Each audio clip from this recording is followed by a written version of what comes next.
अस्सलाम वालेकुम students, I hope आप सब ठीक हैं। हम चैप्टर 20 पे थे जिसके 4 लर्निंग ऑब्जेक्टिव्स हमने कंप्लीट कर लिए थे। अगर हम अपने नोट्स पे आएं, इनकॉर्पोरेशन हो गया हमारा, name of company, memorandum of association, articles of association. Fifth learning objective commencement of business and register office, जो कि हम अभी इस लेक्चर में पढ़ेंगे। हम कंपनी रजिस्टर करने के, कंपनी को इनकॉर्पोरेट करने के स्टेप्स पढ़े थे। ये सारे लर्निंग ऑब्जेक्टिव इटसेल्फ स्टेप्स ही हैं इनकॉर्पोरेशन के। इनकॉर्पोरेशन के स्टेप्स हमारे ये थे, जिसके कंपनी का नाम ही क्या है, चैप्टर का नेम ही क्या है, इनकॉर्पोरेशन ऑफ कंपनी। ये हमारे कंपनी रजिस्टर करने के, इनकॉर्पोरेट करने के ये टोटल स्टेप्स हैं। Number 1 step, number 2, number 3, number 4 and number 5। उसके बाद आपकी स्टडी टेक्स्ट में भी अगर हम देखेंगे तो ये इसने इन स्टेप्स को अपने नेक्स्ट लर्निंग ऑब्जेक्टिव बना दिया, ताकि हम उसे इन सारे स्टेप्स को डिटेल में देखें। नेम हमारा सेकंड लर्निंग ऑब्जेक्टिव, जिसमें हमने देखा कि नेम के बारे में रिस्ट्रिक्शंस तो नहीं है कोई। जब आप कंपनी का नेम रखने जा रहे हैं, अपनी कंपनी रजिस्टर कराने जा रहे हैं, उसका कोई नाम सोचा है, तो कंपनी के बारे में कोई जो आप नाम रखने जा रहे हैं उस पर कोई रिस्ट्रिक्शंस तो नहीं है कि वो नेम प्रोहिबिटेड तो नहीं, कि कहीं इनअप्रोप्रिएट हो, अनडिजायरेबल हो, डिसेप्टिव हो। ये सारा हम पढ़ चुके हैं। कोई ऐसे नेम्स तो नहीं है जो प्रोहिबिटेड तो नहीं है, लेकिन वो ऐसे नेम्स हैं जो किसी इदारे की पैट्रोनेज या सरपरस्ती जिसे कहते हैं, किसी इदारे के साथ कनेक्शन शो कर रहे हों, फॉरेन गवर्नमेंट के साथ, प्रोविंशियल गवर्नमेंट के साथ, फेडरल लॉ, प्रोविंशियल लॉ के साथ कोई कनेक्शन शो कर रहे हैं, तो ऐसे नाम रखने से पहले आपको कमीशन से अप्रूवल चाहिए। तो फिर आप ये नाम तो आप रख नहीं सकते, और इनके लिए आपको फिर पहले SCCP से अप्रूवल लेनी पड़ेगी। ओके, जब आपने अप्रूवल ले ली, अब आपने अपने नेम को रखना है तो रिजर्व कराना पड़ेगा। रिजर्व कराने के लिए आप रजिस्ट्रार के पास जाएंगे, 60 दिन का टाइम लेंगे। 60 दिन तक आपका नाम रिजर्व रहेगा। इट्स मीन कि आपको 60 दिन के अंदर अंदर वो नाम अडॉप्ट करके कंपनी रजिस्टर करनी है। और रिफ्यूजल, फिर अपील, हमने ये सारा देखा इन डिटेल। फिर अगर आपका नेम रेक्टिफाई करना है, कोई गलती हो जाती है, तो उसकी चीजें देखी। आप किसी रीजन की बेस पे अपना कंपनी का नेम चेंज करने जा रहे हैं, नेम चेंज करना चाहते हैं, उसका प्रोसेस देखा। ये change of name is the part of alteration in memorandum of association. क्योंकि नेम से रिलेटेड है, तो हम ये नेम से रिलेटेड सारी चीजें यही पढ़ रहे हैं। उसकी ऑल्ट्रेशन, उसकी रेक्टिफिकेशन, उसकी रिजर्वेशन, वो सारा हम यहीं पे देख रहे हैं।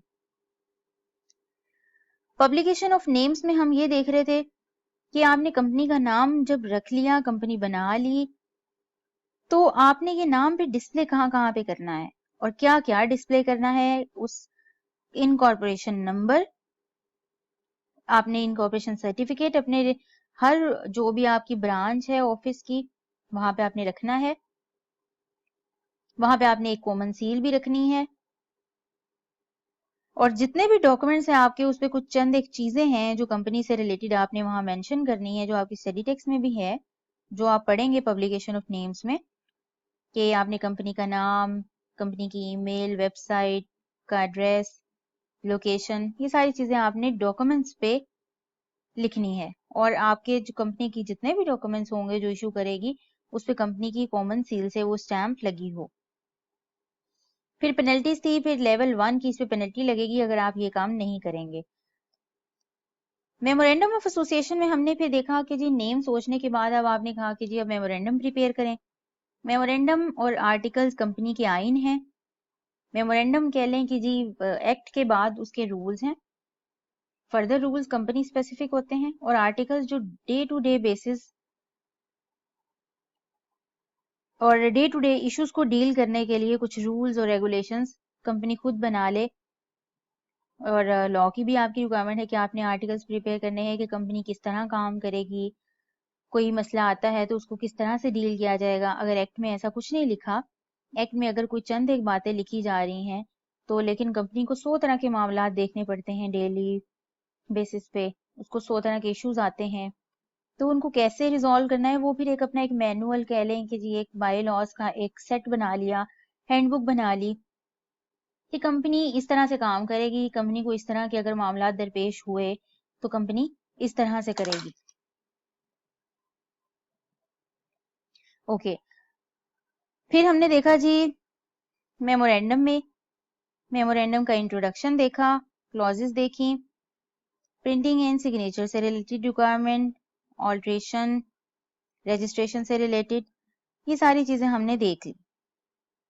बहुत हमने इस पे टाइम लगाया था, तो हमने आर्टिकल्स के अंदर भी further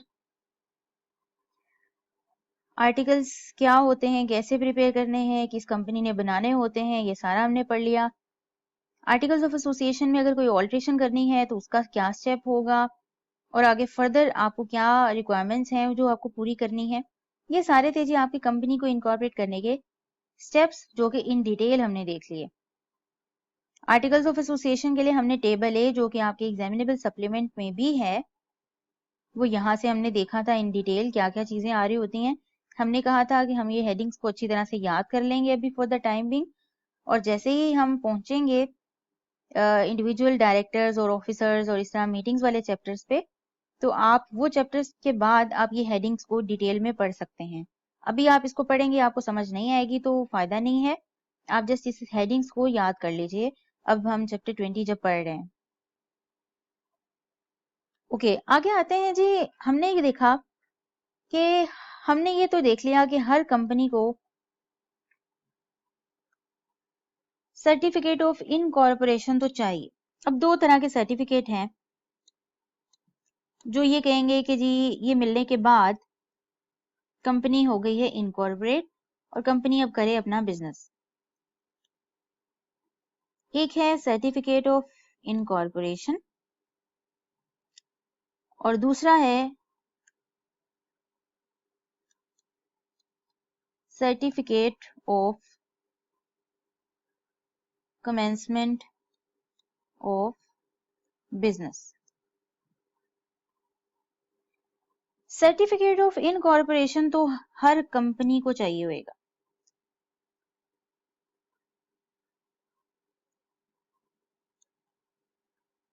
required for every company. ये तो कह ले कि जी कंपनी का एक बर्थ सर्टिफिकेट है, इसके बगैर तो कंपनी पैदा ही नहीं हुई। हर कंपनी को चाहिए, प्राइवेट है पब्लिक है, जैसे प्राइवेट है, सिंगल मेंबर है, लिस्टेड है, अनलिस्टेड है, जैसी भी कंपनी है हर कंपनी के लिए ये बर्थ सर्टिफिकेट उसका चाहिए। हमने अभी तक जो स्टेप्स पढ़े उनसे के नाम सोचा, आर्टिकल्स प्रिपेयर किए, मेमोरेंडम प्रिपेयर किए, रजिस्ट्रार को फाइल कर दिए, उससे आपको एक सर्टिफिकेट ऑफ इनकॉर्पोरेशन मिल जाएगा जो कि इस बात का एविडेंस है, कंक्लूसिव एविडेंस है। ठीक है, कंक्लूसिव मतलब बस अब ये रिजल्टेंटली इस चीज का एविडेंस है, सबूत है इस चीज का कि कंपनी हो गई है रजिस्टर्ड, अब अपना करें बिजनेस स्टार्ट। आप ये तो चाहिए हर कंपनी को। अब क्वेश्चन इज के क्या ये भी certificate of commencement of business के जो एक सर्टिफिकेट ऑफ इनकॉर्पोरेशन के मिलने के बाद एक और सर्टिफिकेट है, क्या ये भी अब चाहिए कि बिजनेस भी अब कमेंस करने के लिए पहले एक सर्टिफिकेट मिलेगा तो बिजनेस कमेंस करेंगे? ये तो जी कंपनी तो हो गई रजिस्टर्ड, कंपनी हो गई पैदा, अब हम बिजनेस स्टार्ट कर दें? तो लॉ यहाँ पे आके आपको रिस्ट्रिक्शन लगाता है कि कुछ कंपनीज को मैं कहता हूँ कि फॉरेन स्टार्ट कर लें जैसे इनकॉर्पोरेशन हुई, लेकिन कुछ कंपनीज को ये सर्टिफिकेट प्लस ये सर्टिफिकेट, दोनों सर्टिफिकेट चाहिए रजिस्ट्रार से बिजनेस कमेंस करने के लिए। अब ये किसको चाहिए, उसने ये नहीं बताया कि ये किसके लिए रिक्वायर्ड है। उसने कहा कि दो तरह की कंपनीज हैं जिनको ये certificate of commencement of business नहीं चाहिए, बाकी हर कंपनी को चाहिए। जैसे उसने कहा कि ये प्राइवेट कंपनी की डेफिनेशन है, इसके अलावा हर कंपनी पब्लिक कंपनी है। ये प्राइवेट कंपनी है जिसमें 3 कंडीशंस है और बाकी हर वो कंपनी पब्लिक है जो प्राइवेट नहीं है। तो इन शॉर्ट यही कि पहले एक प्राइवेट है और एक पब्लिक है, दो ही कैटेगरीज हैं। अगर वो प्राइवेट नहीं है तो वो पब्लिक है। यहाँ पे वो कहता है कि दो तरह की कंपनीज हैं, दो कंपनीज हैं जिनको सर्टिफिकेट नहीं चाहिए। उसने कहा एक है प्राइवेट कंपनी, अगेन घर की बात है, छोटे से 3-4 लोग मिलके अपनी कंपनी बना रहे हैं, ठीक है, कोई बात नहीं, सर्टिफिकेट ऑफ इनकॉर्पोरेशन मिल गया, बिजनेस शुरू कर दें। प्राइवेट कंपनी और company limited by guarantee not having share capital, इन दोनों को certificate of commencement of business नहीं चाहिए, बाकी हर कंपनी को चाहिए। Required for every other company.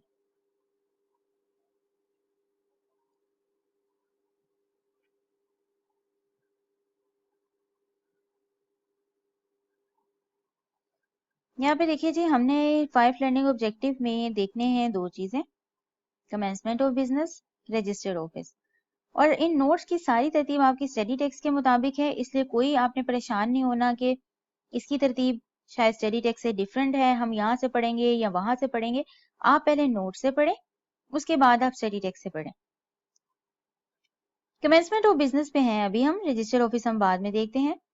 अभी हम देख रहे हैं कि कंपनी को बिजनेस कमेंस करने के लिए क्या क्या रूल्स, क्या रेगुलेशंस हैं, क्या प्रिंसिपल्स हैं, क्या चीजें बेसिकली देखनी है।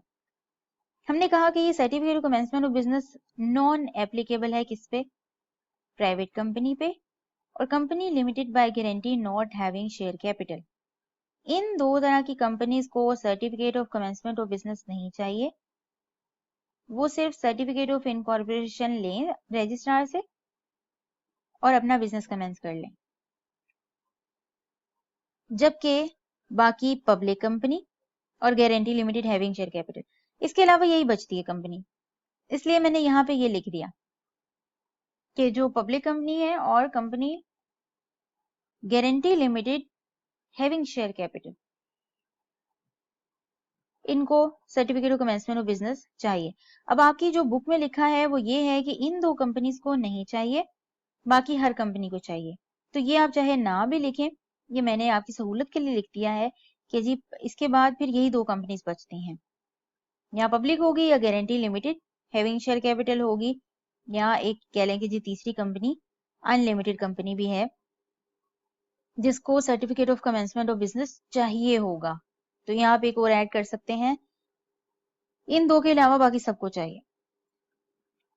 ओके, इनको क्या है, सिर्फ इनकॉर्पोरेशन सर्टिफिकेट चाहिए और इनके पास वो सारी पावर्स आ जाएंगी without any certificate of commencement of business. जब एक कंपनी रजिस्टर हो जाती है तो उसके पास एक पावर आ जाती है। जो लॉ ने एक उसे पावर दी है वो ये है कि आप लोन ले सकती हैं। कंपनी बनने से पहले उसके प्रोमोटर्स, उसके जो फाउंडर्स हैं, वो किसी से लोन के लिए अप्लाई नहीं कर सकते कि ये हम अपनी कंपनी के लिए लोन ले रहे हैं, कि भाई ये कंपनी लोन ले रही है, क्योंकि कंपनी तो वजूद में आई नहीं।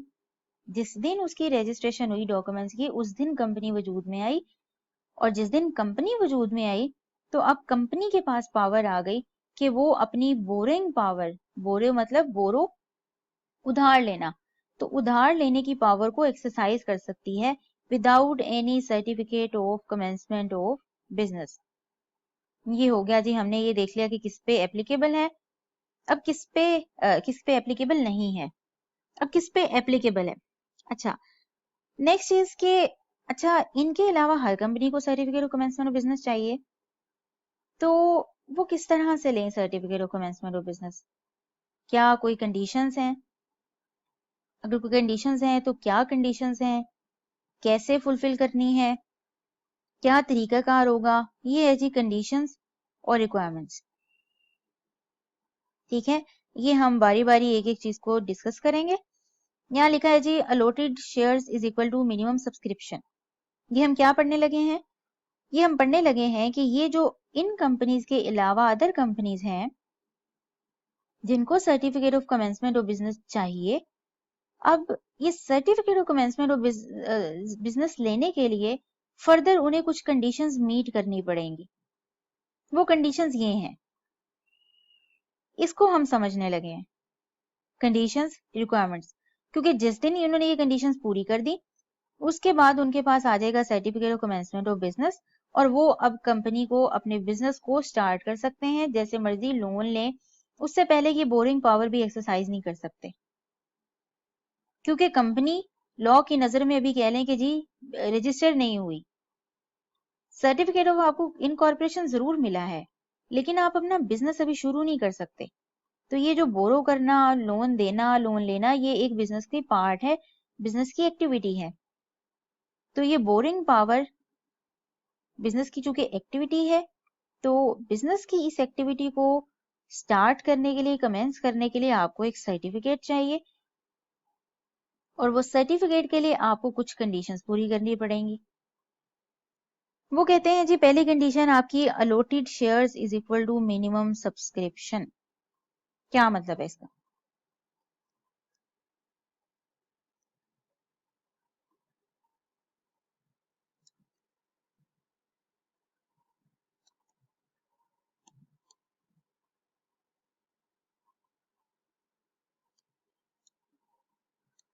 मैं सर्टिफिकेट ऑफ कमेंसमेंट को ऐसे लिख रही हूँ, certificate of commencement of business, certificate of commencement of business. ठीक है, पहली कंडीशंस,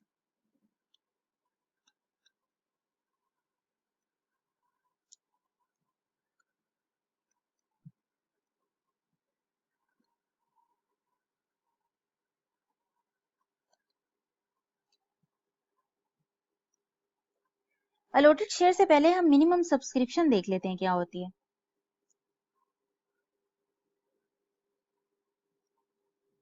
जब कंपनी बनाने लगे आप, जो प्रमोटर्स हैं कंपनी के, उन्होंने कहा कि हम कंपनी बनाते हैं, उससे बिजनेस करेंगे। बिजनेस फॉर एग्जांपल कहते हैं कि जी हम शूज मैन्युफैक्चर का बिजनेस करेंगे, मैन्युफैक्चर करेंगे और फिर उसको क्या करेंगे, सेल करेंगे। ठीक है, मैन्युफैक्चर करके सेल करेंगे और क्या करेंगे, प्रॉफिट कमाएंगे। ऑब्वियसली प्रॉफिट आएगा, वो फिर मेंबर्स में एज अ डिविडेंड डिस्ट्रीब्यूट हो जाएगा। लेकिन इस शूज को बनाने के लिए पीछे बहुत मेहनत दरकार है।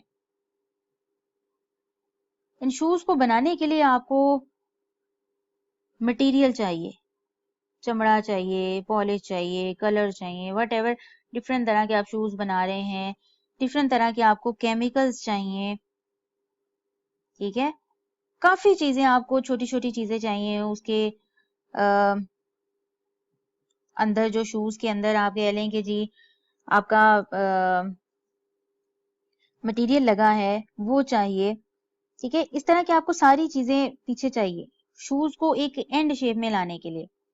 फिर आपको मशीनरी भी चाहिए उसको प्रोसेस करने के लिए अपने मटेरियल को।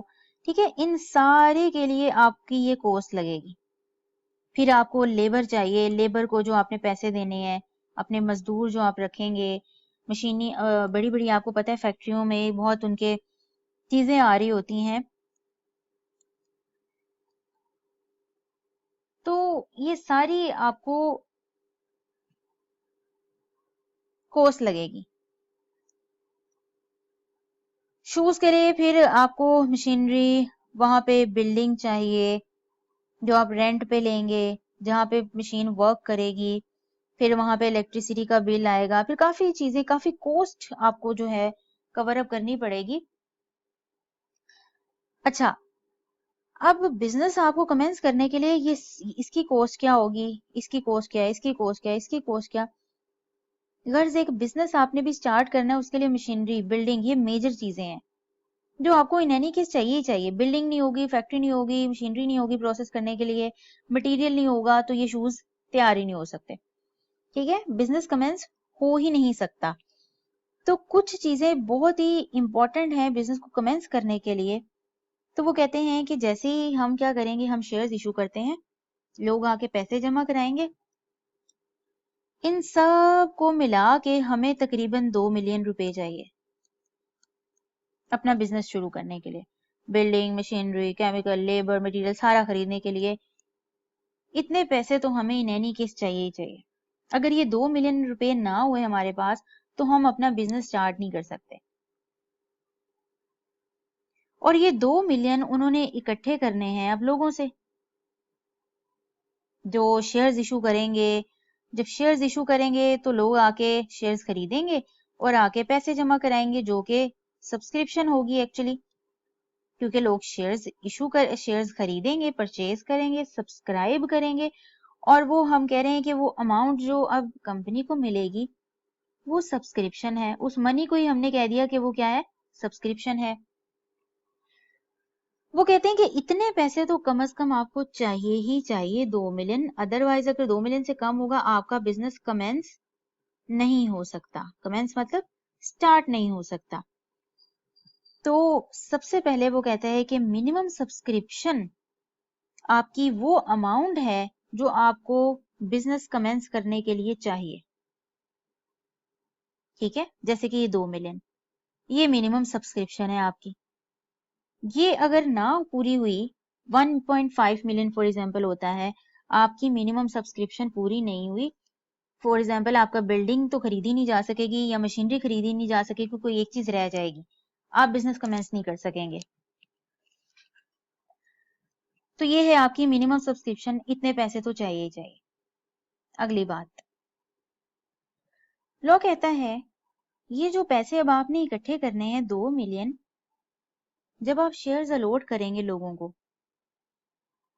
आपने सोचा कि हम 5 मिलियन शेयर्स इशू करेंगे और हो सकता है कि उसमें से ये है जी लिमिट आपने ले ली या हम इशू करेंगे, इसमें से चलो कम से कम 2 मिलियन तक तो लोग आके खरीद ही लेंगे।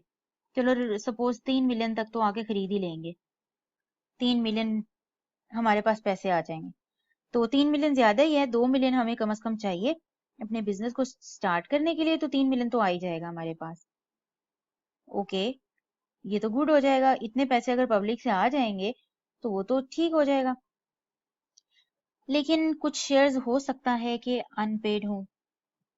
3 मिलियन शेयर्स लोगों ने क्या कर लिए, सब्सक्राइब कर लिए। वैसे अनपेड शेयर्स का कॉन्सेप्ट पाकिस्तान में नहीं है, लेकिन फिर भी हम सपोज करते हैं कि कुछ लोगों ने शेयर्स कैश पे नहीं खरीदे। 10 रुपए का शेयर था जिसपे उन्होंने क्या किया, 10 रुपए की बजाय 5 रुपए सबमिट किए। तो 3 मिलियन में से 1.5 मिलियन शेयर्स ऐसे थे जिसके अगेंस्ट उन्हें कैश रिसीव हुआ।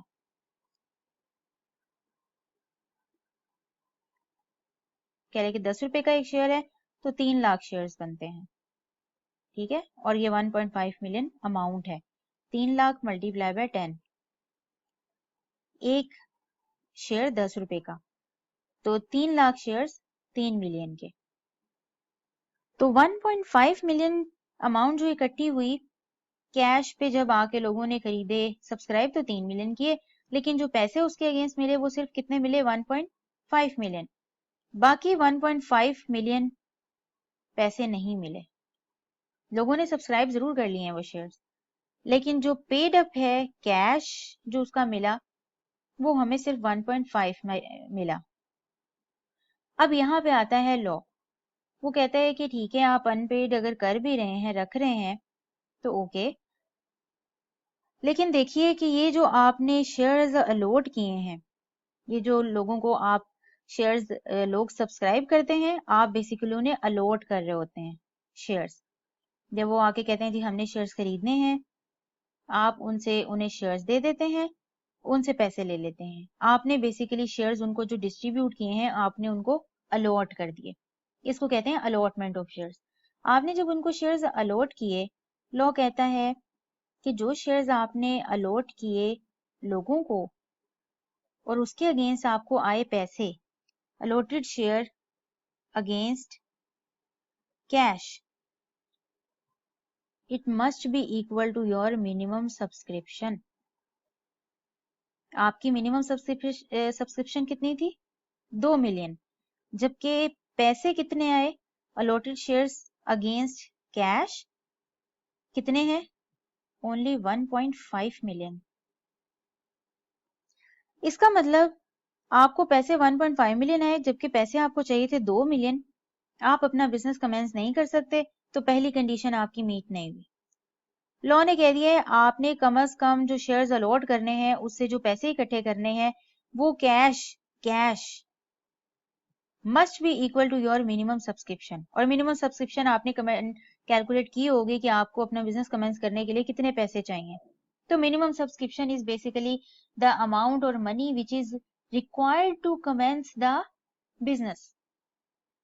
कितनी मनी चाहिए जो बिजनेस को कमेंस करने के लिए चाहिए, वो आपकी मिनिमम सब्सक्रिप्शन है। और पहली कंडीशन आपको certificate of commencement of business लेने के लिए आपकी पहली कंडीशन क्या है कि जो आपने शेयर्स अलॉट किए उसके अगेंस्ट जो आपको कैश मिला, जो अमाउंट आई, it must be equal to your minimum subscription. ये मीट नहीं हुई पहली कंडीशन ही, आपको certificate of commencement of business नहीं मिलेगा। हम आगे भी कंडीशंस पढ़ेंगे, ये सारी कह लें कि जी अलग अलग हैं। इन पांचों में से कोई एक भी कंडीशन पूरी नहीं होती तो आपको certificate of commencement of business नहीं मिलेगा। लेकिन ये जरूरी नहीं है कि आप सबसे पहले आप ये कंडीशन मीट करें या सेकंड नंबर पे आप दूसरी, आप मतलब किसी भी तरतीब में जा सकते हैं। सबसे पहले हम ये पढ़ रहे हैं कि आपके allotted shares against cash, it must be for an amount which is at least equal to the amount of minimum subscription. हम इसे बुक से भी देखेंगे, हम इसे बुक से ही देख लेते हैं कि आपकी बुक में जैसे लाइन लिखी है, क्योंकि आपने याद वहां से करना है। तो हम स्टडी टेक्स्ट से देखते हैं।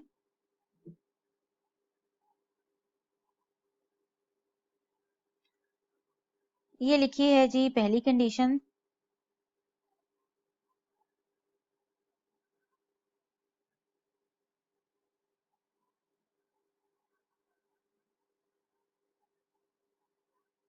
in order to get a certificate of commencement of business the company should have allotted shares, company ने अलॉट कर दिए हों shares against cash for an amount, और उसके अगेंस्ट जो पैसे मिलेंगे विच इज एटलीस्ट, यानी कि जरूरी नहीं है कि सिर्फ 2 मिलियन इकट्ठे करने हैं, ज्यादा भी हो सकते हैं, at least 2 million equal to the amount of minimum subscription. तो वो जो आपने अमाउंट इकट्ठी की वो allot against cash, allotted shares के अगेंस्ट आपने जो कैश इकट्ठा किया वो मिनिमम सब्सक्रिप्शन जितना है या मिनिमम सब्सक्रिप्शन से ज्यादा भी हो सकता है। तो इलिस्ट्रेशन भी है that minimum amount of money which is required to commence the business. What is minimum subscription? Example है, for example company would need a building machinery equipment and working capital budget. Working capital अभी आप ignore कर सकते हैं, आप कह लें कि जी कंपनी को अपनी डेली ज़रूरियात पूरी करने के लिए, डेली लाइफ के जो भी चैलेंजेस आते हैं, अपना फाइनेंस जो है मैनेज करने के लिए कुछ पैसे चाहिए, उसको वर्किंग कैपिटल कह दिया। फॉर एग्जाम्पल आप अभी के लिए से इतना याद रख लें। तो बिजनेस कमेंस करने के लिए वही जो हमने एग्जांपल ली, building machinery equipment, working capital budget, ये सारा बिजनेस को स्टार्ट करने के लिए चाहिए होगा उन्हें। If the company has not got sufficient funds for all this, अगर कंपनी के पास इन सब के लिए sufficient funds नहीं है तो company would not be able to commence its business, company अपना बिजनेस स्टार्ट नहीं कर सकती। Hence, this amount must be available in order to obtain a certificate of commencement of business. Okay, moving to our next condition, next requirement.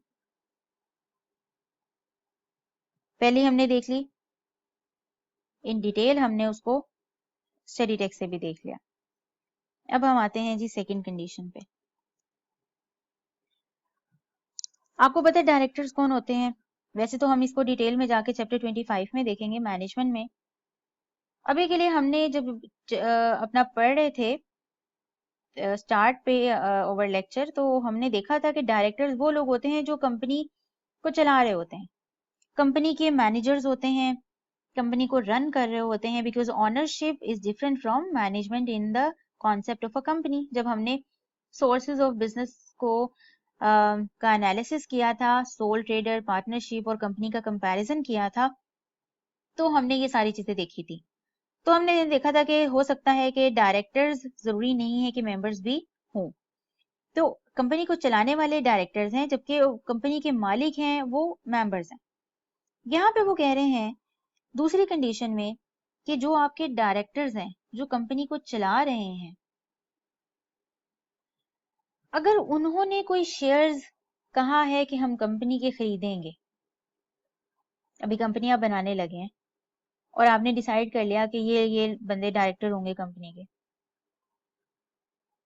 वो director कहते हैं कि इतने shares हम परचेज कर लेंगे। ठीक है, डायरेक्टर्स ने या तो शेयर्स परचेज कर लिए हैं या वो एग्री कर रहे हैं कि हम इतने शेयर्स परचेज कर लेंगे। Agreed to be taken, to take shares in future, whatever, कि हम ये शेयर्स हम खरीद लेंगे, कॉन्ट्रैक्ट कर लेते हैं वो इस चीज का।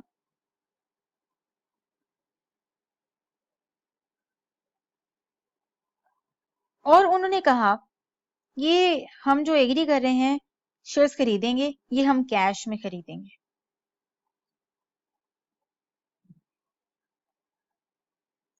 वो कहते हैं कि फॉर एग्जाम्पल इन्होंने डायरेक्टर्स ने कहा, एक डायरेक्टर था, दो डायरेक्टर्स थे, दोनों ने कहा कि हम 5-5 हजार शेयर्स खरीदेंगे दोनों, 5,000 प्लस 5,000 यानी कि 10,000। अब वो कह रहे हैं कि जो 10,000 शेयर्स कह रहे हैं खरीदेंगे, एक शेयर कितना है 10 रुपए का, तो अमाउंट इसका मतलब कितनी इन्होंने पे करनी है 50,000। लोग कहते हैं कि एटलीस्ट जो डायरेक्टर्स हैं वो पूरे पैसे दें। उन्होंने जो कहा है शेयर्स खरीदेंगे, वो अनपेड शेयर्स या कह लें कि जी हाफ शेयर्स पार्शल अमाउंट पे नहीं खरीदेंगे। वो कहें जी 8 रुपए का अभी पे कर देते हैं और 2 रुपए हम बाद में पे कर देंगे, नहीं। डायरेक्टर्स जो शेयर्स कह रहे हैं कि हम खरीदेंगे, उन्हें आज ही कैश में फुल अमाउंट पे करनी पड़ेगी। और जो उन्होंने कहा है कि हम इन फ्यूचर या कॉन्ट्रैक्ट कर लिया कि हम बाद में खरीदेंगे, जो कैश में खरीदेंगे, जो एग्री किया है, liable to pay in cash, तो फिर उन्हें वो कैश में ही अमाउंट फुल पे करनी पड़ेगी।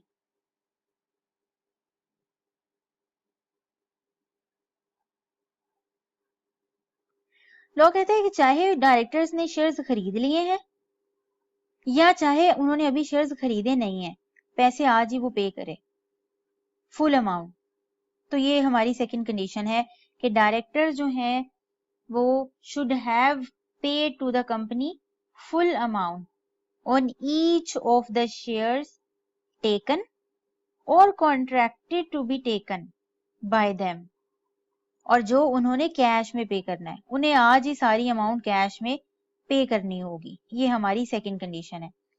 पहली कंडीशन, आपको certificate of commencement of business लेने के लिए आपके जो अलॉट शेयर्स आपने अलॉट किए अगेंस्ट कैश, और जो अमाउंट आई वो मिनिमम सब्सक्रिप्शन के बराबर है या ज्यादा है, कम नहीं है, एटलीस्ट इतनी होनी चाहिए। डायरेक्टर्स ने जो शेयर्स खरीद लिए हैं या उन्होंने जो एग्री किया कि हम शेयर्स खरीदेंगे, एग्रीड या contracted to be taken for which they become liable to pay in cash, तो उन्होंने आज ही वो सारी फुल अमाउंट पे कर दी है। ये हमारी है सेकंड कंडीशन। थर्ड कंडीशन थोड़ी ध्यान से आपने समझनी है, थोड़ी सी ट्रिकी है।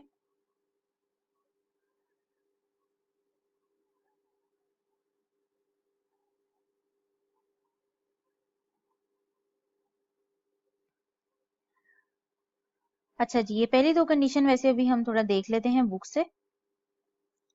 ये लिखिए जी, further the directors of the company should have paid to the company full amount on each of the shares taken or contracted to be taken by them and for which they are liable to pay in cash. Okay, ये third condition में हमारा ये सारा आ रहा है, तो इसलिए हम इसे थोड़ा सा गौर से देखेंगे और समझने की कोशिश करेंगे।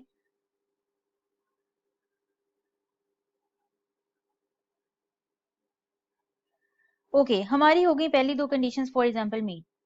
हमारे जो अगेंस्ट अलॉट किए हमने शेयर्स, वो कैश मिनिमम सब्सक्रिप्शन हमारी पूरी हो गई, डायरेक्टर्स ने भी पैसे पूरे जमा करा दिए।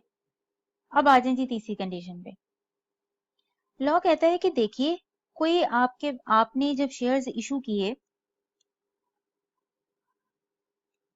पब्लिक को, यानी कि लोगों को, आइए आके हमें सब्सक्रिप्शन दें और हमसे शेयर्स ले जाएं। पब्लिक ने क्या किया? सब्सक्रिप्शन आपको दी,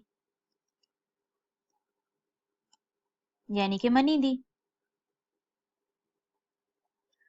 समटाइम्स ऐसा होता है कि ये आपने शेयर्स इशू किए, पब्लिक ने आपके शेयर्स सब्सक्राइब किए और आपको मनी कंपनी को दे दी। अब कंपनी फौरन उस मनी को इस्तेमाल नहीं कर सकती। कुछ और कंडीशंस हैं जो कंपनी को फुलफिल करनी पड़ेंगी, कुछ और लायबिलिटीज हैं, क्योंकि ये जब अमाउंट आती है तो ये एक सेपरेट बैंक अकाउंट में रखी जाती है। कंपनी अभी उसे यूज नहीं कर सकती। वो पैसे भी जब आए, जब शेयर्स अलॉट हो जाएंगे, कुछ और कंडीशंस होती हैं, तब जाके कंपनी उन पैसों को यूज करती है, और वो भी स्पेसिफिक उन्हीं पर्पस के लिए जिसके लिए कंपनी बनाई गई। अपने पर्सनल यूज के लिए नहीं, कंपनी के पर्पस के लिए इन पैसों को इस्तेमाल किया जाएगा, क्योंकि ये पैसे कंपनी के नहीं है, ये पैसे किसके हैं? मेंबर्स के। पब्लिक यानी कि अब जिन्होंने पैसे जमा किए वो बाद में क्या बन जाएंगे? Members, share holders. अच्छा, बाद में कंपनी के ऊपर कुछ ऐसी लायबिलिटीज आए, लॉ की तरफ से कुछ ऐसी रिक्वायरमेंट्स आए कि आप ये पूरी अगर नहीं करेंगे तो आपको ये पैसे पब्लिक को वापस करने पड़ेंगे। ठीक है, बाद में कोई ऐसी लॉ की तरफ से रिक्वायरमेंट्स आ जाती हैं, बाद में नहीं, लॉ ने कुछ चीजें बताई हैं कि इन केसेस में आपको, अगर आपने की मीट ना की तो आपको पब्लिक को पैसे वापस करने पड़ेंगे, और जब आप पब्लिक को पैसे वापस कर देंगे तो आपकी मिनिमम सब्सक्रिप्शन शायद पूरी ना हो, तो आप अपना बिजनेस भी कमेंस नहीं कर सकते। अब एक सिनेरियो, कंडीशन क्या है? कंडीशन ये है कि कंपनी के ऊपर कोई ऐसी रिस्पॉन्सिबिलिटी नहीं होनी चाहिए कि उसने ये पब्लिक की जो सब्सक्रिप्शन आई है वो पैसे एप्लीकेंट्स को वापस करने हो। ये पब्लिक अभी चूंकि ये मेंबर्स नहीं बने, तो मेंबर से पहले अभी वो एप्लीकेंट्स हैं, उन्होंने अप्लाई किया हुआ है शेयर्स के लिए, तो अभी ये मेंबर्स नहीं है, ये एप्लीकेंट्स हैं। तो कंपनी के ऊपर कोई जिम्मेदारी नहीं होनी चाहिए कि वो मनी उन्हें वापस करनी पड़ जाए एप्लीकेंट्स को, उन शेयर्स के लिए जो उन्होंने पब्लिक सब्सक्रिप्शन के लिए लोगों को ऑफर किए थे। ठीक है, ये हमारी थर्ड कंडीशन है। पहली कंडीशन क्या थी कि अलॉटेड शेयर्स जो अगेंस्ट कैश आया वो must be equal to your at least minimum subscription के बराबर होना चाहिए, एटलीस्ट इक्वल होना चाहिए, ज्यादा भी हो सकता है, कम नहीं हो सकते वो पैसे। सेकंड, डायरेक्टर्स ने शेयर्स जो खरीदे हैं या जो उन्होंने contracted to be taken shares for which they liable to pay in cash, उन्होंने वो सारी अमाउंट आज पे कर दी हुई है कैश में, फुल अमाउंट, कोई अनपेड नहीं है। सेकंड कंडीशन मीट कर दी। तीसरी, जब कंपनी ने देखा कि कंपनी के ऊपर कोई ऐसी जिम्मेदारी नहीं है कि बाद ना आज है और ना कल को कोई ऐसी जिम्मेदारी निकल सकती है कि कंपनी को ये पैसे वापस करने पड़ जाएं। अब कौन सा केस है कि जिसमें कंपनी को पैसे वापस करने पड़ सकते हैं? वो केस जो आपकी स्टडी टेक्स्ट में एक बॉक्स में उसने पूरा एक प्रोसेस लिखा हुआ है, वो लिस्टिंग के प्रोसेस से आपको समझाया हुआ है कि इस केस में कंपनी को पैसे वापस करने पड़ सकते हैं, और अगर कंपनी को उस केस में पैसे वापस करने पड़े एप्लीकेंट्स को, तो कंपनी को certificate of commencement of business नहीं मिलेगा। अब वो जो बॉक्स के अंदर आपको बताया है वो लिस्टिंग का प्रोसेस है। कंपनी कहती है हम पब्लिक कंपनी तो है ही, हम पब्लिक से पैसे ले रहे हैं, पब्लिक सब्सक्रिप्शन कॉल कर रहे हैं। आपको याद है कि प्राइवेट कंपनी की वो थर्ड कंडीशन क्या थी कि वो पब्लिक से सब्सक्रिप्शन कॉल नहीं कर सकते, ये पब्लिक से सब्सक्रिप्शन कॉल कर रहे हैं, इट्स मीन ये पब्लिक कंपनी है, क्योंकि ये प्राइवेट कंपनी नहीं है। ठीक है, अगर ये प्राइवेट है तो ये पब्लिक नहीं है। हमने पब्लिक की डेफिनेशन ये बनाई कि public company is a company which is not a private company. ये प्राइवेट कंपनी नहीं है, इट्स मीन कि ये पब्लिक कंपनी है, पब्लिक से सब्सक्रिप्शन भी कॉल कर रही है। इन्होंने कहा हम पब्लिक कंपनी तो है ही, क्यों ना हम लिस्ट हो जाएं। अभी ये लिस्टेड है, एक हमने पढ़ी थी लिस्टेड और एक होती है अनलिस्टेड। अनलिस्टेड हमने पढ़ी थी कि वो कंपनी होती है कि जो इंटाइटल होती है कि वो पब्लिक को सब्सक्रिप्शन कॉल कर सकती है या ऑफर कर सकती है, लेकिन उन्होंने कोई अभी तक ऑफर नहीं की होती। ठीक है, और लिस्टेड क्या है, वो स्टॉक एक्सचेंज पे लिस्ट हो जाती है, अपने शेयर्स की मार्केट में एंटर करवा के वहां पे अपनी प्राइसेस वगैरह अपडेट कराती है, लोग उसके शेयर्स आके खरीदते हैं, इंफॉर्मेशन लेते हैं स्टॉक एक्सचेंज से। अगर आपने पब्लिक को ऑफर करना है तो ऑटोमेटिकली आपको स्टॉक एक्सचेंज पे जाके लिस्ट होना पड़ेगा, तो ये एक साइमल्टेनियस कंडीशन है, आप कह लें। आप पब्लिक को ऑफर करना चाहते हैं तो आपको फिर लिस्ट भी होना पड़ेगा। तो कंपनी क्या कहती है कि हम चूंकि पब्लिक तो बनने जा ही रहे हैं, कल को भी तो कंपनी लिस्ट करानी है, हम आज ही कंपनी को लिस्ट करा लेते हैं। अब कंपनी जाती है लिस्टिंग के प्रोसेस में। अगर आज ही वो कंपनी को लिस्ट करवाने जा रहे हैं तो लिस्टिंग का प्रोसेस बताया हुआ है, जो कि हम चैप्टर 22 में एक वर्ड है जी प्रोस्पेक्टस, वो सारा देखेंगे। जब भी आपने पब्लिक को शेयर्स इशू करने हैं तो ये एक प्रोस्पेक्टस है जो आपको कंपनी को इशू करना पड़ेगा। प्रोस्पेक्टस क्या होता है, ये एक डॉक्यूमेंट होता है जो कि इन डिटेल हम चैप्टर 22 में पढ़ लेंगे।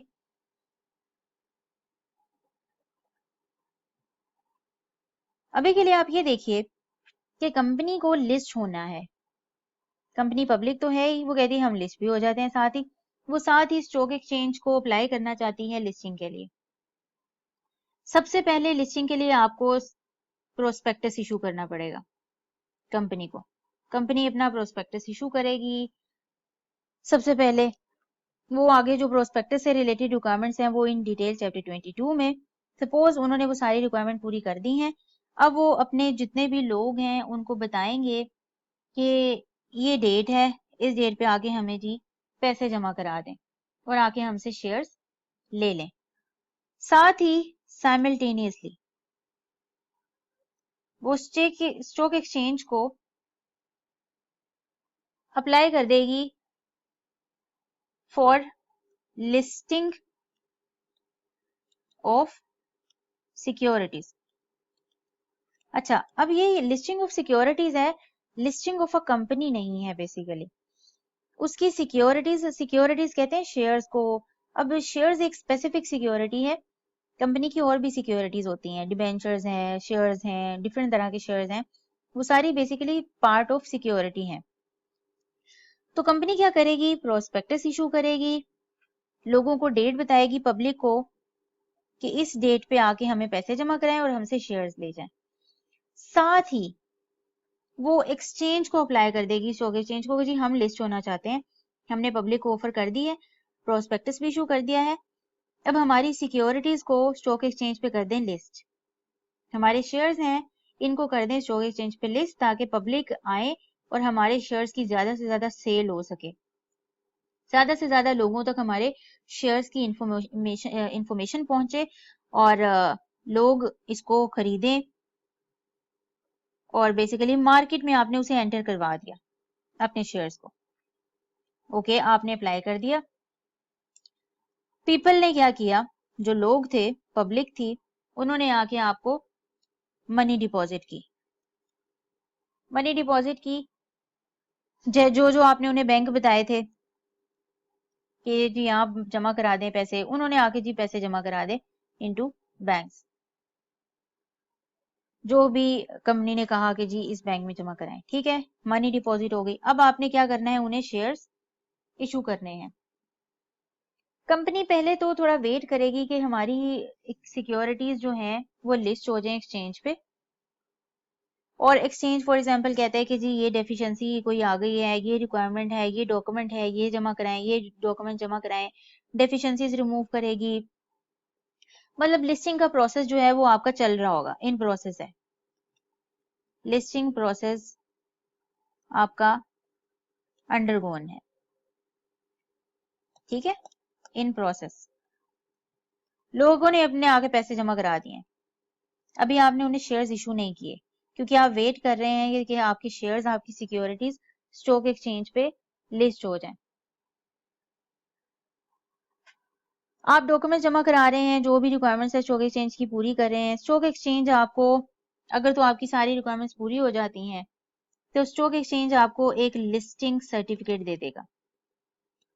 जो भी अथॉरिटी है उससे आपको एक सर्टिफिकेट मिल रहा होता है जो कि इस बात का एविडेंस है कि आपने वो रिक्वायरमेंट पूरी की है। जी, अब आपके पास लिस्टिंग का सर्टिफिकेट आ गया कि आपकी सिक्योरिटीज स्टॉक एक्सचेंज पे लिस्ट हो गई हैं और अब आप मनी यूज कर सकते हैं जो उन्होंने बैंक में जमा कराई। उस मनी से आप अपने मशीनरी खरीदें, वट जो आपने सोचा बिजनेस कमेंस करने के लिए, और साथ ही आप उन्हें शेयर्स क्या कर दें, अलॉट कर दें, यानी कि आप उन्हें शेयर्स दे दें। वो आगे पैसे जमा कराएंगे, आप थोड़ा वेट करेंगे कि आपके शेयर्स लिस्ट हो जाएं स्टॉक एक्सचेंज पे, ताकि उसके बाद आप शेयर्स को अलॉट करें एक ही बार।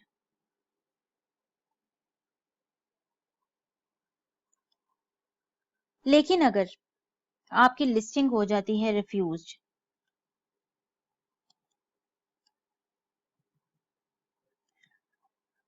हो सकता है कि आपने जो प्रोस्पेक्टस इशू किया वो सही इशू ना किया। जो आपने डॉक्यूमेंट एक हमने ऊपर शुरू में देखा, आपने प्रोस्पेक्टस इशू करना है, वो as per the requirement of companies act नहीं किया या विद इन टाइम नहीं किया, कमीशन ने अप्रूव नहीं किया, जिसकी वजह से स्टॉक एक्सचेंज ने भी आपकी सिक्योरिटीज को लिस्ट करने से रिफ्यूज कर दिया। अब आपकी सिक्योरिटीज लिस्ट ही नहीं हुई स्टॉक एक्सचेंज पे। आप तो इंतजार कर रहे थे कि प्रोस्पेक्टस इशू करके लोगों को डेट बता के लोगों ने पैसे भी जमा करा दिए। आप इधर इंतजार करें कि कब आपकी लिस्टिंग हो सिक्योरिटीज की और आप कब शेयर्स अपने इशू करें, लोगों को अलॉट करें। अब स्टॉक एक्सचेंज ने क्या किया, आपकी लिस्टिंग रिफ्यूज कर दी। आप वो शेयर्स इशू कर ही नहीं पा रहे, अलॉट ही नहीं किए, क्योंकि आपके शेयर्स अलॉट उस पे लिस्ट नहीं हुए। आपने लिस्टिंग के लिए अप्लाई किया था। जब ऐसी सिचुएशन क्रिएट हो गई तो फिर आपको लॉ भी कहता है, फिर रेगुलेशंस रिक्वायरमेंट्स वो ये कहते हैं कि आपने कुछ पीछे मिस्टेक्स की हैं, पहले आप उनको ठीक करें, लेकिन उससे पहले आप ये पैसे जो हैं ये फौरन वापस कर दें लोगों के, फोर्थ विद पैसे वापस कर दें। जब लिस्टिंग रिफ्यूज हो जाएगी तो आपको कंपनी हैज टू रीपे, अपनी मर्जी से नहीं, हैज टू, उसे पे करने पड़ेंगे। लॉ ने कहा कि आपको फिर ये सारे के पैसे जो भी मेंबर्स ने, एप्लीकेंट्स ने आपको जमा कराए, company has to repay all money to the applicants forthwith, फौरन फौरन पैसे वापस कर दें। जब फौरन सारे के सारे पैसे वापस कर दिए तो अब कहाँ उसके पास इतने पैसे हैं कि वो अपना बिजनेस स्टार्ट कर सकें। है भी ये पब्लिक कंपनी है, इट्स मीन कि इसको अब लिस्ट होना पड़ेगा, ये डेफिशिएंसीज रिमूव करनी पड़ेंगी और कोई उसके ऊपर रिक्वायरमेंट ना हो कि उन्होंने पैसे वापस करने हैं। तब ये तीसरी आपकी कंडीशन पूरी हो जाती है कि कंपनी अपना बिजनेस कमेंस करने के लिए सर्टिफिकेट रिक्वायर कर ले। अगर कंपनी फौरन ये पैसे वापस नहीं करती, कंपनी अपना बिजनेस कमेंस नहीं कर सकती। देखिए, इस केस में ये है कि आप अगर वो पैसे वापस कर देते हैं जो पब्लिक के हैं, आपने खुद से जो पैसे लगाए हैं आप वो स्टार्ट करके, तो आप अपना बिजनेस फिर भी कमेंस कर सकते हैं। लेकिन ये जो वो लॉ कहता है कि आपको की अगर लिस्टिंग रिफ्यूज हो गई है, आपको सारी की सारी अमाउंट एप्लीकेंट्स को वापस करनी है। अगर आप पैसे वापस नहीं करेंगे तो आप बिजनेस अपना कमेंस नहीं कर सकते। ये हमने बॉक्स में एक लिस्टिंग प्रोसेस देखा, हम इसे बुक से देख लेते हैं। ये था जी, नो मनी इज और may become liable to be repaid. No money is का मतलब ये है आज आपके सर पे कोई ऑब्लिगेशन नहीं है मनी वापस करने की, और may become liable to be repaid, आज नहीं है लेकिन कल को भी नहीं है। ऐसी सिचुएशन भी नहीं है कि कल को लायबिलिटी अराइज हो जाए, जैसे कि ये अभी हुआ, लिस्टिंग रिफ्यूज हो गई तो अब उनको कल को पैसे वापस करने पड़ेंगे जब लिस्टिंग रिफ्यूज हुई। आज अभी लिस्टिंग रिफ्यूज नहीं हुई। For any shares which have been offered for public subscription, और ये हमने ये प्रोसेस देखा कि कब जो है कंपनी को रीपेमेंट करनी पड़ सकती है। तो हमने 3 कंडीशंस देख ली। Moving to over 4th condition,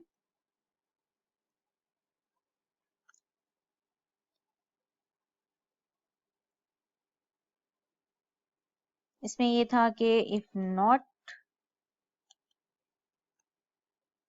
repaid then company cannot commence business। ठीक है जी।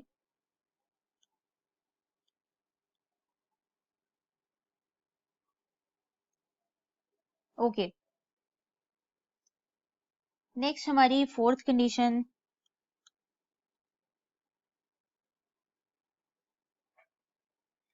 अच्छा जी, इससे पहले हम ये देखें, हमने जैसे ऊपर डायरेक्टर्स देखा, डायरेक्टर्स भी कंपनी को चलाने वाले, फिर हमने एक हायरार्की देखी थी, छोटी सी डिस्कस की थी कि फिर उनमें भी जो कंपनी को चला रहे होते हैं इसमें भी फर्दर लोग होते हैं कि डायरेक्टर ऊपर आते हैं, फिर डायरेक्टर से नीचे एम्प्लॉइज और कह लें कि जी मैनेजर्स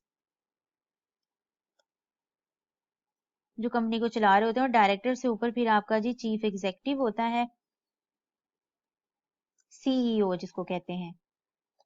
फिर एक डायरेक्टर के साथ ही एक सेक्रेटरी होता है, कंपनी सेक्रेटरी। तो ये सारे ऑफिसर्स हैं बेसिकली,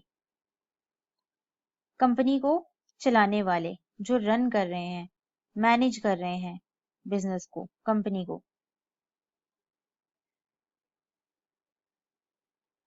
अच्छा, अब ये हमने एक हिरार्की देख ली थी कि सीईओ ऊपर होता है, फिर डायरेक्टर्स होते हैं, डायरेक्टर्स को बोर्ड ऑफ डायरेक्टर्स बोल देते हैं बेसिकली।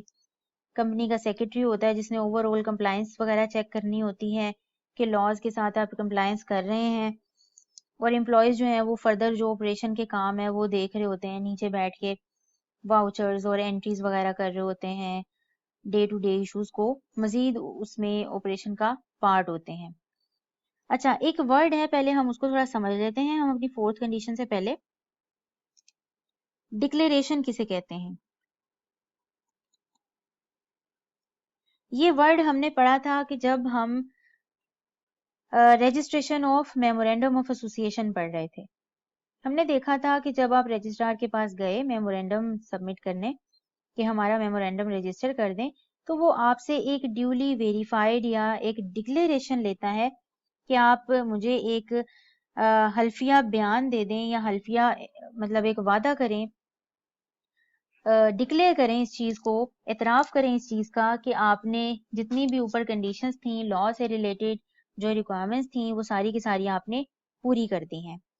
इसी तरह यहाँ पे वो आपसे कह रहा है कि आपकी 4th कंडीशन भी कुछ ऐसी ही है। आपने जब certificate of commencement of business लेना है रजिस्ट्रार से, आप रजिस्ट्रार, ये कंडीशंस तो ऊपर वाली मीट करनी है। आप जब रजिस्ट्रार के पास जाएंगे, आप उसको बताएंगे कि मैंने ये कंडीशंस पूरी कर दी हैं, मेरे ऊपर कोई जिम्मेदारी नहीं है पैसे वापस करने की, ये देखिए मेरा ये लिस्टिंग सर्टिफिकेट है, मैंने कोई पैसे वापस नहीं करने, मेरा ये देखिए डायरेक्टर्स ने एग्री किया हुआ था, ये सब ने अमाउंट पे कर दी हुई, ये देखें बैंक स्टेटमेंट में पैसे आए हुए हैं, ये अलॉटेड जो शेयर्स अगेंस्ट कैश हैं, ये देखिए अमाउंट टोटल जो हमने मिनिमम सब्सक्रिप्शन सोची थी उसके मुताबिक उसके बराबर है, उससे ज्यादा है, ये कंडीशन पूरी हो रही है। रजिस्ट्रार कहेगा अच्छा ठीक है, तो लेकिन फिर भी रजिस्ट्रार कहेगा कि मुझे लिख दो कि आपने ये सारी की सारी रिक्वायरमेंट्स क्या कर दी हैं, पूरी कर दी हैं। जिस तरह मेमोरेंडम की रजिस्ट्रेशन में हम देख रहे थे कि फिर भी रजिस्ट्रार आपसे कह रहा था कि एक डिक्लेरेशन दे दो, एक लिख के दे दो एक चीज कि भी मैंने ये वाकई काम ऊपर कर लिया है। एक तरह सा आपकी कह लें अंडरटेकिंग चली जाती है रजिस्ट्रार के पास। तो वो कहते हैं कि आपने एक इसी तरह अंडरटेकिंग बनानी है, लिखना है उसके ऊपर कि हमने ये कंडीशंस पूरी कर दी हैं, रिक्वायरमेंट्स पूरी कर दी हैं, और उस डिक्लेरेशन को वेरीफाई करना है। किसने? वेरीफाई मतलब साइन करना है, वो साइन करना है सीईओ ने, एक डायरेक्टर ने कम से कम, और सेक्रेटरी ने। कल को अगर कोई बात निकलती भी है तो ये 3 बंदों को पकड़ा जाएगा कि जी इन्होंने कहा था कि पूरी हो गई हैं कंडीशंस। नो डाउट रजिस्ट्रार देखेगा, वेरीफाई करेगा कि आपने चीजें पूरी की हैं कि नहीं, तभी आपको certificate of commencement of business देगा। लेकिन फिर भी वो सीईओ, डायरेक्टर और सेक्रेटरी से साइन करवाएगा एक डिक्लेरेशन पे कि जी ये डिक्लेरेशन बना के दें कि आपने ये सारी कंडीशंस रिक्वायरमेंट्स को पूरा कर दिया है। तो ये आपकी क्या है, चौथी कंडीशन है कि आपने, चौथी कंडीशन क्या है certificate of commencement of business के लिए, कि आपने ड्यूली वेरीफाइड डिक्लेरेशन फाइल कर दिया है किसको, रजिस्ट्रार को। और ये डिक्लेरेशन वेरीफाइड बाय, ये साइन किसने किए हैं, सीईओ ने, डायरेक्टर ने और सेक्रेटरी ने, इन्होंने वेरीफाई किया है बाकायदा। अच्छा, अब ये तो थी चीज डिक्लेरेशन जो फाइल कर दिया। अब एक चीज है, एक कंपनी है जो तो लिस्ट होने जा रही है, वो तो अपना प्रोस्पेक्टस इशू करेगी, जो हमने पहले भी देखा कि आपने जब भी पब्लिक को शेयर्स इशू करने हैं वो प्रोस्पेक्टस इशू करेंगे। हमने इसकी डिटेल अभी नहीं देखी, वो हम चैप्टर 22 में देखेंगे। अभी हम सिर्फ इतना देख रहे हैं कि जब भी आपने पब्लिक को शेयर्स इशू करने हैं आपको प्रोस्पेक्टस इशू करना है। लेकिन अगर एक कंपनी पब्लिक को इनवाइट नहीं कर रही है, ठीक है, अगर उसने पब्लिक को इनवाइट नहीं किया अपने शेयर्स के लिए, लेकिन है वो पब्लिक कंपनी, हमने देखा था ना पब्लिक कंपनी की अनलिस्टेड की डेफिनेशन क्या थी, entitled to offer, entitled to make an offer to general public but has not made an offer yet, offer अभी नहीं की है वो पब्लिक कंपनी। तो वो कहता है कि अगर आप पब्लिक को इनवाइट नहीं कर रहे हो सब्सक्रिप्शन के लिए तो आप फिर प्रोस्पेक्टस इशू ना करें, आप एक statement in lieu of prospectus बनाएं, statement in lieu of prospectus, in lieu मतलब प्रोस्पेक्टस की जगह एक स्टेटमेंट। प्रोस्पेक्टस तो एक बहुत बड़ा डॉक्यूमेंट होता है, कह लें कि जी 18-20 कह लें कि काफी सफ़ों का होता है, जितनी बड़ी कंपनी आप रजिस्टर कराना चाह रहे हैं तो काफी इंफॉर्मेशन आपको प्रोस्पेक्टस में डालनी होती है। जैसे आप कॉलेज में एडमिशन ले रहे हैं तो उसका पूरा बकायदा एक प्रोस्पेक्टस देखते हैं, कौन से टीचर्स होंगे, क्या होगा, ये सारी डिटेल देखते हैं। तो इसी तरह जब आपने पब्लिक को शेयर्स इशू करने होते हैं तो आप प्रोस्पेक्टस इशू करते हैं। लेकिन अगर आप पब्लिक को इशू नहीं करें तो आप simple statement in lieu of prospectus बनाए और वो रजिस्ट्रार को फाइल कर दें। ठीक है जी, ये हमने साथ एक चीज छोटी सी देख ली। Moving to our fifth condition,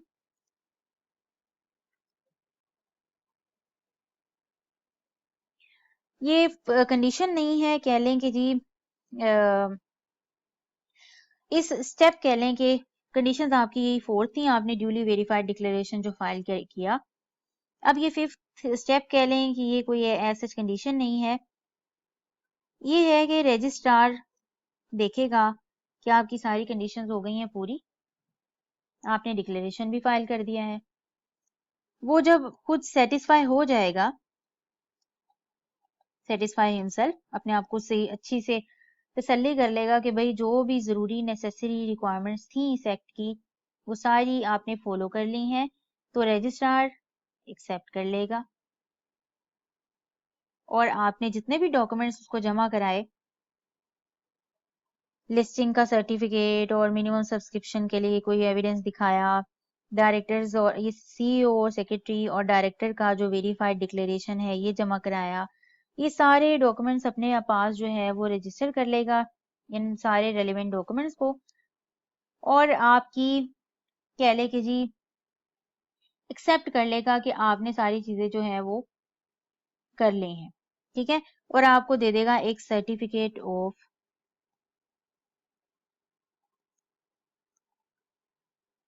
commencement of business. ठीक है जी, इसके लिए आपने सारी मेहनत की है, इस सर्टिफिकेट के लिए। इस सर्टिफिकेट के लिए आपको पीछे 4 कंडीशंस पूरी करनी है। अच्छा, अब एक चीज है कि अभी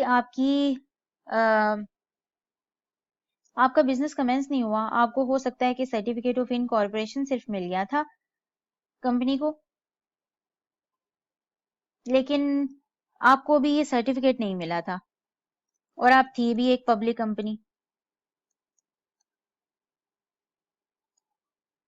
इसका मतलब आपको certificate of commencement of business चाहिए था, आपको ये नहीं मिला। कंपनी ने क्या किया कि अपने जो बिजनेस करना था, फॉर एग्जांपल शूज मैन्युफैक्चर का या फर्नीचर बनाने का, फर्नीचर के लिए रॉ मटेरियल, ये सारी चीजें खरीदने का, उसने क्या कर लिया, इस सर्टिफिकेट से पहले ही कोई कॉन्ट्रैक्ट कर लिए। ठीक है, जिनसे रॉ मटेरियल लेना था, सप्लायर से, बैंक से लोन लेना था, वो लोन ले लिया, काफी सारी चीजें जिससे उन्होंने कोई कॉन्ट्रैक्ट कर लिए। और फिर लोगों से भी कॉन्ट्रैक्ट कर लिए कि हम आपको 2 साल बाद या 1 साल बाद हमारी जो कंस्ट्रक्शन पूरी होगी तो हम आपसे क्या करेंगे, ये चीजें सेल कर देंगे आपको। मशीनरी के लिए परचेज करने के लिए कॉन्ट्रैक्ट कर लिया। ये इतने ज्यादा कॉन्ट्रैक्ट कर लिए कंपनी ने। क्वेश्चन इज कि अभी कंपनी इनकॉर्पोरेट हुई है, लेकिन कंपनी अपना बिजनेस कमेंस नहीं कर सकती, क्योंकि वो अपना बिजनेस कमेंस तभी कर सकती है जब उसे certificate of commencement of business मिलेगा। अब जब वो अपना बिजनेस नहीं कमेंस कर सकती तो इन कॉन्ट्रैक्ट्स का क्या स्टेटस है, ये सवाल भी आपके पेपर में आया हुआ है। तो इट्स इम्पोर्टेंट क्वेश्चन कि उन कॉन्ट्रैक्ट का क्या स्टेटस होगा। आंसर इज कि जब तक कंपनी को certificate of commencement of business नहीं मिल जाता, ये सारे कॉन्ट्रैक्ट्स प्रोविजनल होंगे, प्रोविजनल होंगे, प्रोविजनल ओनली। प्रोविजन आपको पता है कि क्या चीज होती है, डाउट, कंफर्म नहीं है अभी ये। कल को कंपनी को certificate of commencement of business ना मिले किसी कंडीशन मीट करने पे, ये कॉन्ट्रैक्ट कंपनी पे कोई एप्लीकेबल नहीं होंगे। कंपनी किसी के खिलाफ कोई केस नहीं कर सकती अपनी चीजें रिकवर करने के लिए, या अपना किसी को लोन दिया कंपनी ने वो नहीं कर सकती, क्योंकि उस वक्त कंपनी के पास ये बिजनेस का सर्टिफिकेट था ही नहीं। तो वो सारे कॉन्ट्रैक्ट कंपनी के लिए प्रोविजनल होंगे और कोई कंपनी पे बाइंड नहीं होंगे। लेकिन जिस दिन कंपनी को certificate of commencement of business मिल गया, तो ये सारे के सारे कॉन्ट्रैक्ट्स क्या हो जाएंगे, कंपनी पे बाइंड हो जाएंगे। कंपनी भी दूसरों के खिलाफ सू कर सकती है, केस फाइल कर सकती है, अपने पैसे रिकवर कर सकती है कोर्ट के पास जाके, और दूसरे भी इनके खिलाफ सूट फाइल कर सकते हैं अगर कंपनी ने किसी के साथ कुछ गलत किया है या उनके पैसे वापस नहीं किए। ये थी हमारी सारी certificate of commencement of business के लिए हमने कंडीशंस पढ़ी। अब हम इसको बुक से देख लेते हैं। हमने ये रजिस्टर ऑफिस से पहले ये सारा पढ़ा है और सारी एक एक चीज आपकी ये याद करने वाली है। आपका कंपनी लॉ का जितना भी पोर्शन है तकरीबन आपको सारा ही याद करना है, कुछ भी नहीं आपने छोड़ना। एक एक लाइन आपको याद करनी है। हम नोट्स पे आते हैं। नोट्स पे हमने ये सारा पढ़ लिया, commencement of business. Allotted shares must be equal to minimum, at least equal to minimum subscription. Directors pay full amount. No money is or may become liable to be repaid. फिर verified declaration करनी है। Statement in lieu of prospectus file करनी है। Registrar फिर उसको accept करेगा और आपको certificate of commencement of business दे देगा। इससे पहले आप कोई भी कॉन्ट्रैक्ट करेंगे तो वो कॉन्ट्रैक्ट्स प्रोविजनल होंगे, सिर्फ बाइंडिंग नहीं होंगे। और वो बाइंड कब होंगे, जिस दिन आपको सर्टिफिकेट मिल जाएगा। ये जो प्रोसीजर ऑफ लिस्टिंग है, ये जो आपका बॉक्स बना हुआ है बुक के अंदर, ये बेसिकली उसका प्रोसेस लिखा हुआ है। तो आप इस सारे को पढ़िए, अच्छे से याद कीजिए। आगे हम इंशाल्लाह पढ़ेंगे रजिस्टर ऑफिस।